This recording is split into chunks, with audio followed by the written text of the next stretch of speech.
21મું નામ શાંત. શ્રી ગુસાઈજી શાંત છે. શાંત છે એ કઈ રીતે સમજાય?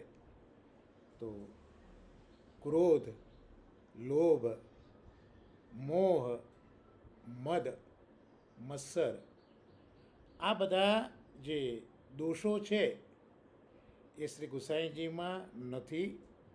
શ્રી ગુસાઈજી નિર્દોષ છે. એટલે આ નિર્દોષતાના કારણે જ ગુસાઈજીનું સ્વરૂપ બિલકુલ શાંત છે.